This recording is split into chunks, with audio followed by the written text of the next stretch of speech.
No ensinnäkin onnittelut valmentajalle ja joukkueelle voitosta. Прежде всего, поздравления тренеру команды хозяев и также команде с победой. Olen tyytyväinen joukkueen ensimmäiseen ja kolmanteen erään. Я доволен, как наша команда сыграла в первом и третьем периодах. Pelattiin omalla identiteetillä ja sillä taistelulla, millä me ollaan tässä sarjassa esiinnytty. То есть команда играла на том уровне с тем желанием, как обычно, и показывал тот уровень игры, который мы и до этого матча показывали. Mutta lopputulos tulee toisen erän meidän huonosta erästä ja siinä oli kyllä vastustaja oli tosi vahva. Но окончательный результат все-таки был сделан во втором периоде, когда команда хозяев очень сильно его провела, мы не смогли ничем противоставить. Спасибо. Скажем так, матч получился очень веселый. С большим обилием забитых голов. Я понимаю, что это очень порадовало и зрителей, и болельщиков. В общем-то, такое количество голов — это всегда красиво. Но, скажем так, тренерам, наверное, это все-таки для тренеров это не самый хороший матч.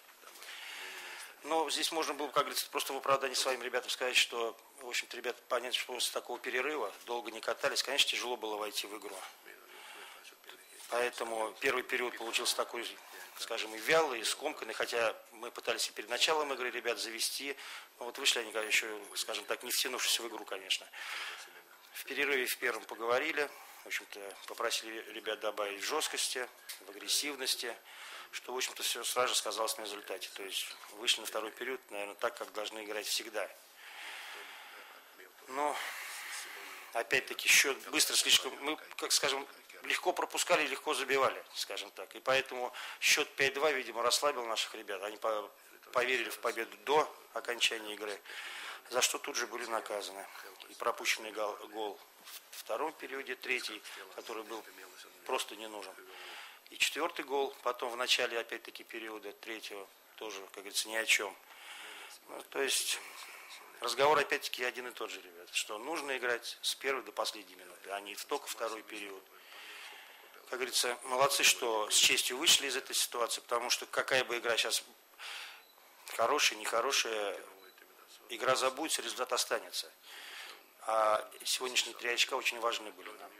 И поэтому сейчас можно просто сказать ребятам спасибо, что они эти 3 очка сегодня завоевали. Владимир Васильевич, просите мы так скоро ждать? Вы говорили 4 недели? От 4 до 6, вот оно до 6 оказалось. Но он начал только через 10 дней, только ему можно будет начинать тренироваться в полную, через 10 дней. То есть посчитайте, что к началу плохо не будет. Я, пожалуйста, шла Владимир Васильевич, перестановки в Звеньев оправдались? Ну, если выиграли, наверное, оправдались. Ведь, скажем так, сегодня в забитых голах поучаствовали все составы. Ни один, ни два, все 4 состава сегодня забивали голы. Так что будем надеяться, что в том же духе будет продолжаться.